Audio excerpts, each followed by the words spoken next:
Welcome to CEF Insights, your source for closed-end and interval fund education brought to you by the Closed End Fund Association. You're listening to a replay from the Advisor Summit on closed-end and interval funds. This session on fixed income is moderated by Mike Taggart, head of closed-end fund investor relations at Aberdeen, and features Robert Amadeo, head of municipals at Western Asset Management. Okay, thank you everyone for joining our panel on Fixed Income in Focus, Finding Yield, Managing Risk. I'm your moderator, Mike Taggart. I'm the head of Closed-End Fund Investor Relations at Aberdeen Investments. I've been covering closed-end funds for over 15 years, starting at Morningstar, then at Nuveen, an RIA firm, and now at Aberdeen. I solely focus on our 15 U.S. closed-end funds and one Canadian fund. With me today is Rob Amadeo, head of municipals at Western Asset Management, where he's worked since 1988, the year I graduated high school. So it's fair to say that he's been through it all. And I've had the pleasure of moderating panels with Rob on them in the past. So let's hope this one goes as smoothly. So, Rob, thanks for joining us today. No, it's a pleasure to be here. Thank you, Mike.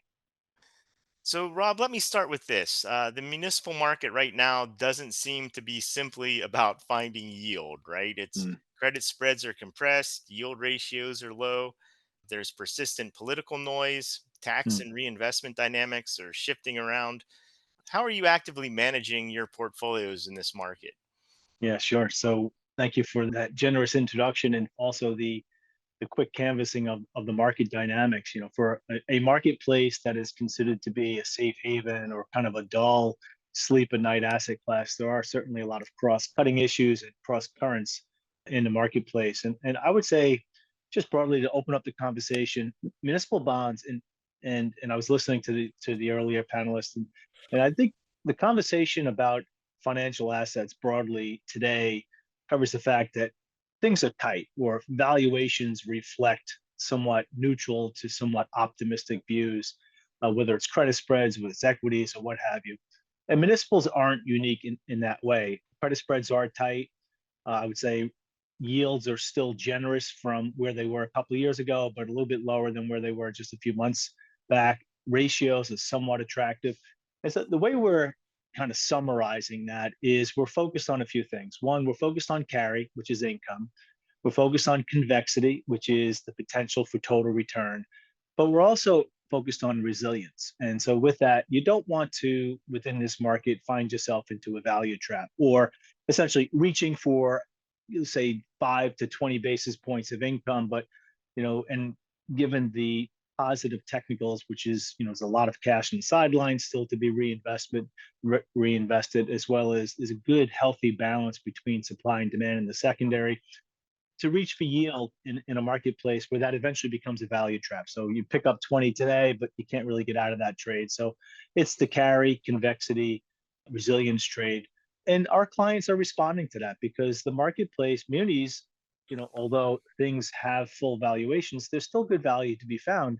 And frankly, munis have underperformed other financial markets throughout this year. They're trying to do their best today over the last couple of weeks in particular I guess, catch up a bit, but still they're undervalued relative to other financial assets.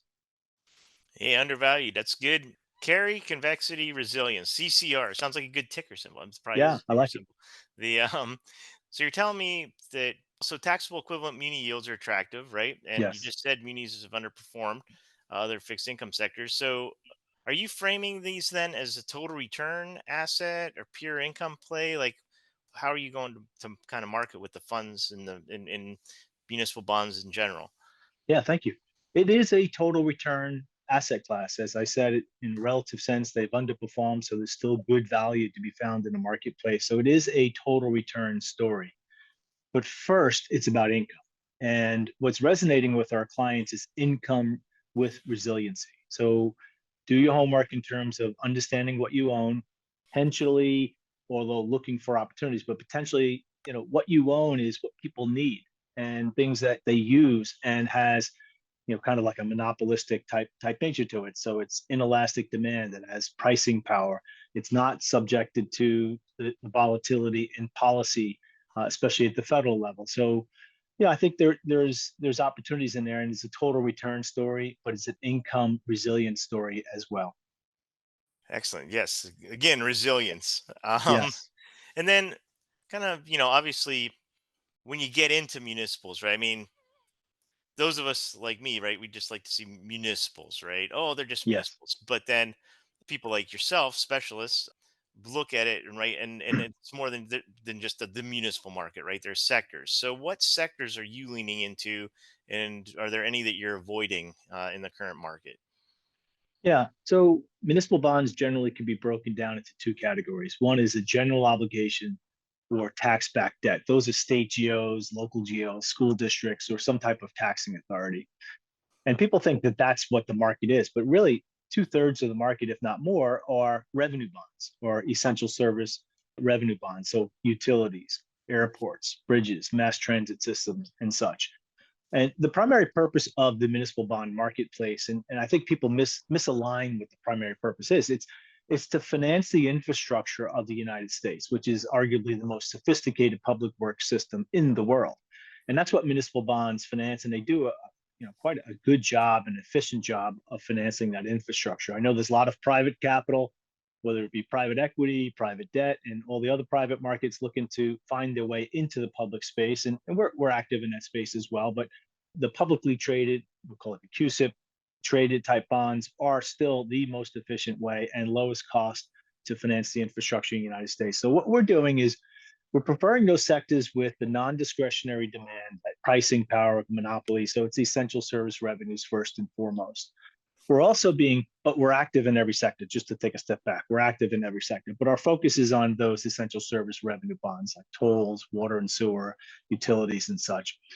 We were a little concerned is where the sectors like higher education and we'll say healthcare, and not all healthcare because that's kind of a major a mega sector, if you will, all types of national well managed, geographically diverse, all the way down to that single hospital in a rural area and everything in between.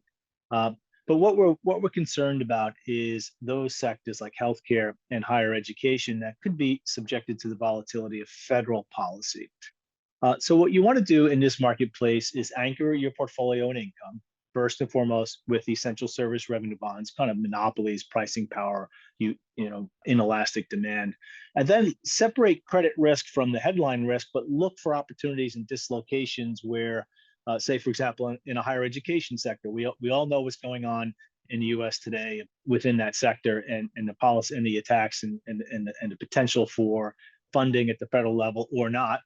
And with that, separate the credit fundamentals from the headline risk and look for dislocation, and maybe add at the margin some of those rock solid fundamental, rock solid balance sheets, good pricing power, strong demand, and then buy into that weakness. But I would say it's at the margin, look for those opportunities and dislocation. But for the most part, focus your portfolio in the revenue bond sectors in today's market.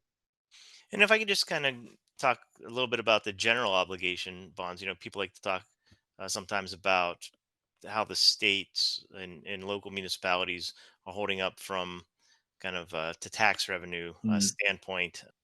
How are they standing up, holding up? It's remarkable. I think the conversations today always revolve around where's the next shoe to drop. I was in Asia recently, and someone's predicting a black swan event. Of course, you can't predict a black swan event because Right. that's what it is, black swan. But people are, and other folks are talking about de-risking, upping in quality, and those are all valid concerns, right? There's a lot of new information that's hitting the marketplace. And things are a little bit different today. But take a step back and you say, where are we? We're at a part of the business cycle where growth is normal, inflation is normal, and our view is that inflation will continue to ratchet lower in an uneven path, a few steps forward, a couple steps backward. And then as a backdrop within that kind of position on a macro view, where growth is good and likely remain stable, not faltering into a recession environment. Inflation still somewhat elevated versus where the Fed would like, and still some uncertainty and some policy potential for policy impacts. We still think that will continue to ratchet lower. Good growth, reasonable inflation, rock solid fundamentals, good technicals. This is a marketplace, and maybe this is, kind of evidence toward why the market has full valuations. When you talk about, the equity market, you talk about all the various parts of the fixed income markets. There's justification for why valuations stand today, because we have good fundamentals backed by decent growth, and normal inflation, with some uncertainty. And there's always uncertainty. So with that, where are we? I think you just look to the published ratings as evidence where we are. We had New Jersey upgraded recently. We have Connecticut upgraded recently. Even Illinois is well beyond the conversation, will they, won't they, default in their debt, which is only a handful of years ago. And so, it's a rock solid single A, questionable single A, but as published, you'll call it single A type credit. So here are the stories that folks love to banter around about: poorly managed, the taxing ability is limited because the tax rate's already too high and people are leaving, demographic shifts, and yet those are still being upgraded. So the evidence is supporting rock solid fundamentals. You can make the case, all right, maybe we're cresting, maybe it's an indication that we're kind of at the tail end of a credit cycle. But our view is that good growth backed by reasonable inflation, good tax receipts, certainly, and we think those fundamentals are supportive of current valuations and credit spreads in the market. Right, I almost laughed because you said even Illinois, right? And New Jersey, even Illinois. I just moved out of Illinois to the Philadelphia area There you after go. 28 years in Illinois, and but You it are was just one of those statistics that we're following closely. exactly. But yeah, perhaps that does mean that we're coming to the end of a credit cycle. So, but thank you for that. That's very insightful. So, moving now to kind of talk about the curve. Um, so, how are you managing curve positions with compressed ratios at the front of the curve, and then future Fed rate cuts expected ahead? The direct response is, in our view, in today's market and looking ahead to the short term, the intermediate area of the curve, we'll call it that 10 to 20-year part of the curve, is offering the best kind of trade off, or the best value, the trade off between duration and yield, for a few reasons. One, it's underperformed the other parts of the municipal bond market severely. In fact, it was negative return. We've had a twisting of the curve throughout this year. So we had a bull steepener in the front part of the curve earlier this, and a bear steepener. So you had a steepener, but the front part of the curve yields dropped significantly, and in the back end of the curve, say 10 years or longer, yields rose significantly. So you had the steepener, but it was a twisting steepener. Then, as we started rallying a little bit over the last few weeks, we had another twisting of the curve. So we had a flattener, but it was a bull flattener. Back end of the curve, we'll just broaden it, let's say 10 years and longer. And then in the front part of the curve, some of the gains were given up a little bit as people marched out into the longer end of the curve. Our view is that you don't want to chase it here. You want to be very methodical. Dare I use the word surgical, but you want to be methodical. If you captured the bull steepener more recently, you probably have been moving out of that into the somewhat intermediate part of the curve, because that's the best balance, or kind of risk adjusted yield relative to duration in our view. And then at the margin, if the curve continues to steepen, buy into that steepener, buy into that chaos, and really anchor yourself with good yield relative to duration. But I would say intermediate, with a bias to move to long, with our view that growth is good, it's normal, inflation is good, it's somewhat normal, and likely to ratchet lower, and you're getting paid to own the longer intermediate part of the curve today, and probably a little bit longer over time. And then, if I can kind of turn this just to closed-end funds specifically, most closed-end funds are leveraged. So, how does this affect kind of the carry between leverage and then the portfolio, and what is that doing to kind of your earnings Yeah, in funds, if you will? yeah. Leverage has been a dirty word over the last few years, and we've had an inverted curve. So you have negative carry, which means the cost of borrowing was too high relative to what you could invest in on the other side. We've also had some, if you look over the last handful of years, the returns from bonds are just not all that attractive. And I think investors broadly are questioning, why do I own bonds? Why don't I just go full throttle into equities and earn 18% every year? And I think when you take a step back and say, well, munis have underperformed, and they put it in equity terms, they kind of look like dividend stocks right now. It's good earnings. It's It's I think the income is there, the ballast is there, the good diversification benefits, the potential for lower volatility and the resilience of the asset class, the safe haven asset class status. There's a lot of good things to attach there. And closed end funds in particular take all of those benefits and exaggerate it through the use of leverage, which today, although as I said recently, wasn't offering much, if any, value, in fact, negative value, but today is offering good value. And you think ahead, the Fed is more likely to ease further than tighten, right? So we're past the tightening phase. We're in the Fed easing. Of course, whether you're pricing in one, two, three, or four easings, the path is to further easing, and that's going to relieve the pressure on the borrowings. And then in the back end of the curve, as I said, as the curve twisted earlier this year, there's good value in the intermediate and long end of the curve, which generally is where you invest those borrowed dollars. So I would say the stars have kind of aligned here where closed end funds are offering all the value that I just mentioned with the benefit to use leverage at a meaningful amount of leverage. And leverage is now more important today and more beneficial. So, our portfolios have been light on leverage relative to our competition over time, but we've been adding to leverage over the last, I'll say, several months.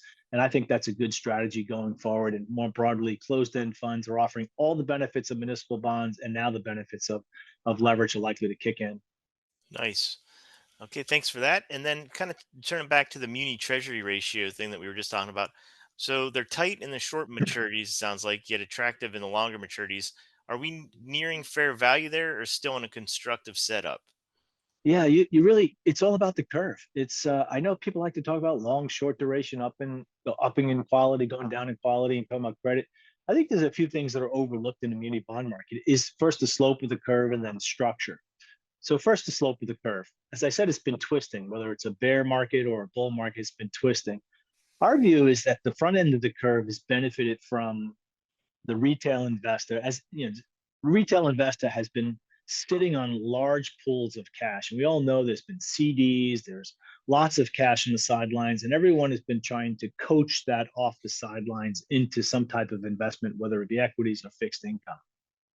And investors are looking at it and saying, why should I move out of a 4 or 5% cash bucket and move into a 3 to 4% 10-year bond? It kind of doesn't make sense to me. So it's been a step process. And our view is the cash is moving off the sidelines, but it's been moving into the short part of the curve first, sort of that enhanced cash, get them into yield, lock in the yield with the expectation that the Fed is going to ease.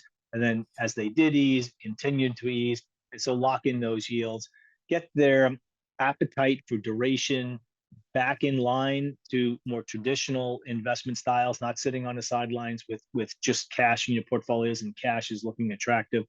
And so that has been a step process. And so our view is that with still a crazy amount of cash still on the sidelines, and now investors getting back to more traditional, adding duration in the hopes of locking in duration and potential return, the next step is to buy the longer end of the curve. So from that perspective, our view is that the front part of the curve has benefited from that first wave of cash.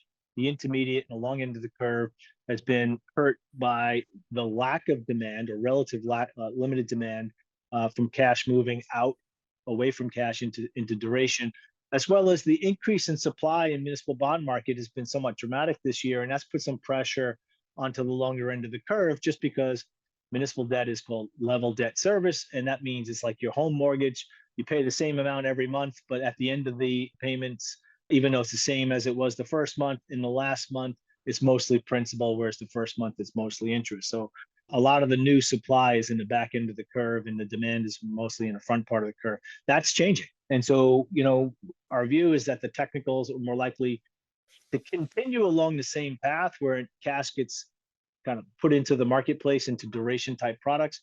But that stepped process, first step is enhanced cash. The next step would be intermediate. The last step will be the longer duration. And we think we're on that path, and we're more close, probably closer to the intermediate step than we are the long step, but we're right there.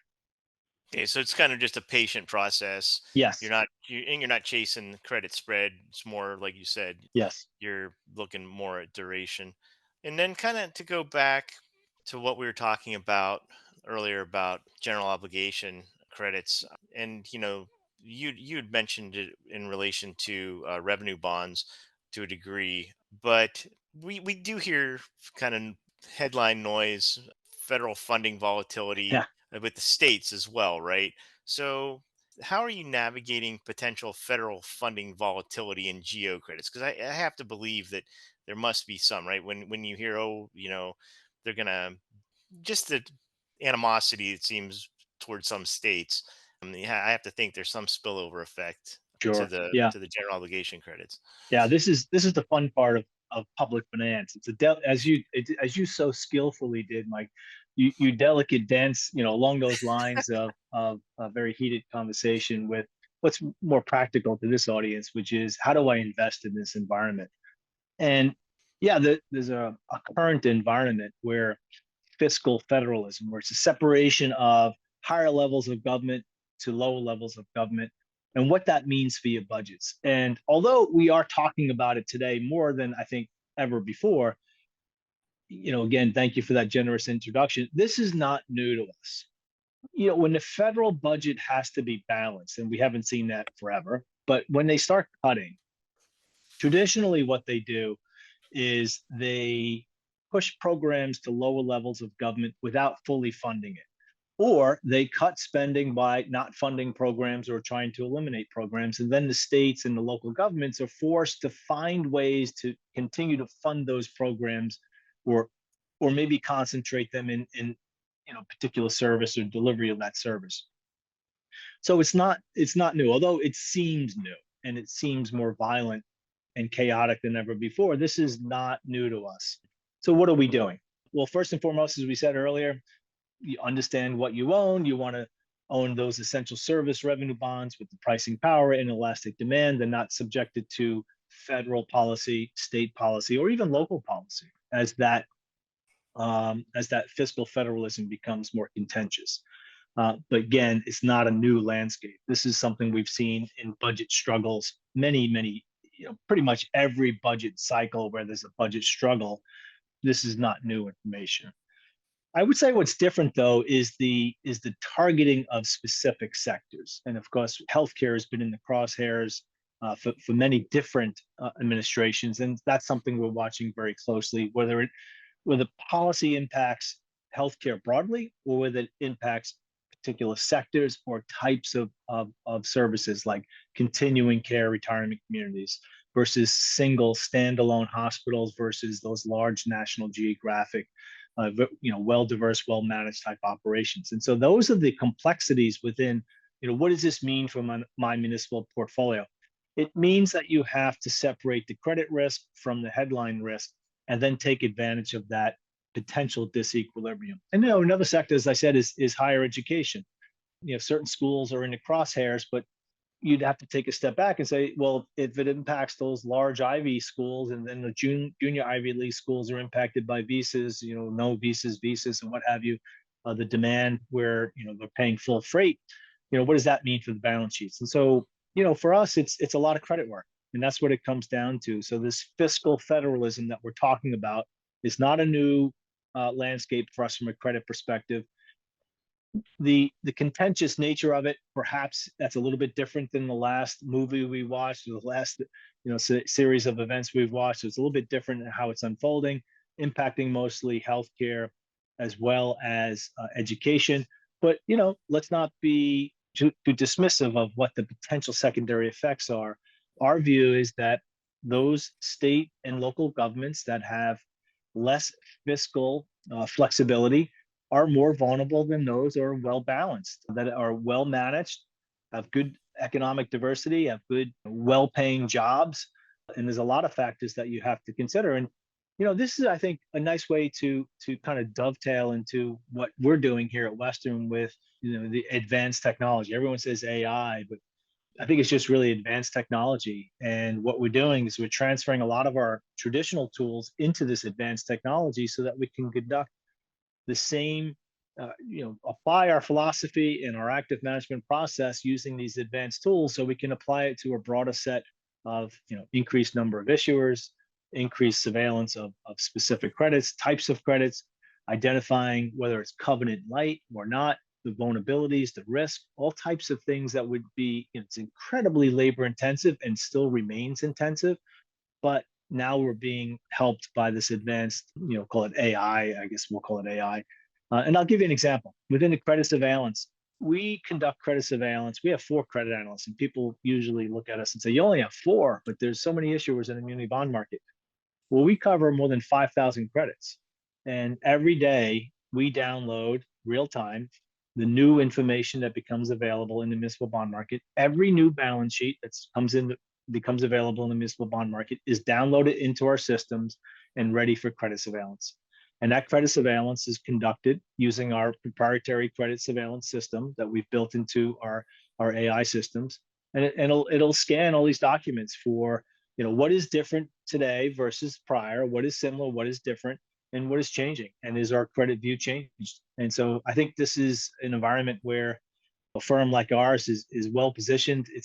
It seems new, it's not new, but we're using advanced technology to get through some of the parts that are new, like how contentious it is, and the targeting of specific sectors, and then the potential for the secondary effects. So it's a very dynamic question. So thank you, Mike. Yeah, no, I mean that's great, and thanks for sharing how you're using advanced technology, AI.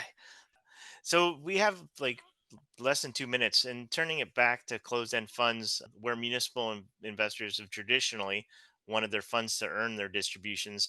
You've mentioned increasing the use of leverage Yes. already. So are you doing anything else, kind of extra or special, to boost the earnings capabilities of those funds right now? Or put it another way, how do you think about everything happening in the market right now and then balancing that with the need to Yeah. provide that high current income that municipal closed-end fund investors demand? Yeah. So very, very straightforward answer. We're anchoring our portfolios in the lower end of the investment grade spectrum. We'll say single A and triple B. And then we also have a healthy allocation to below investment grade. I think that's a differentiator in today's market. A lot of folks are saying, "Oh, we're upping in quality. Credit spreads are tight." Yeah, we get them. We get they're tight, but there's also solid fundamentals and good technicals. We're not reaching, as I said, we're not reaching for the extra 20 basis points and finding our way into a potential value trap. What we're doing is we're staying with the most liquid, below investment grade names at good yields relative to the amount of rate risk. Again, it's carry versus convexity versus resilience. And so we have good security selection, but we're generally anchored in that low investment grade, single A, triple B, as well as below investment grade. And probably, within below investment grade, I would say the more liquid tradable names. Excellent. Well, thanks so much for the time, Rob, and for those insights. Really appreciate it. I know I learned a lot. It's always great seeing you, and Yeah, same here, Mike. great hearing from you. So Yeah, well thanks done. again. Thank you. Thank you. Thank you for joining us for another episode of CEF Insights. Visit CEFA.com for more education from the Closed End Fund Association. This material is not and is not intended as investment advice, an indication of trading intent or holdings, or the prediction of investment performance. All fund-specific information is the latest publicly available information. All other information is current as of the date of this presentation. All opinions and forward-looking statements are subject to change at any time. Aberdeen and Western Asset Management disclaim any responsibility to update such views and/or information. This information is deemed to be from reliable sources. However, Aberdeen and Western Asset Management do not warrant its completeness or accuracy. This presentation is not intended to and does not constitute an offer or solicitation to sell or a solicitation of an offer to buy any security, product, investment advice or service, nor shall any security, product, investment advice or service be offered or sold in any jurisdiction in which Aberdeen and Western Asset Management are not licensed to conduct business, and/or an offer, solicitation, purchase, or a sale would be unavailable or unlawful.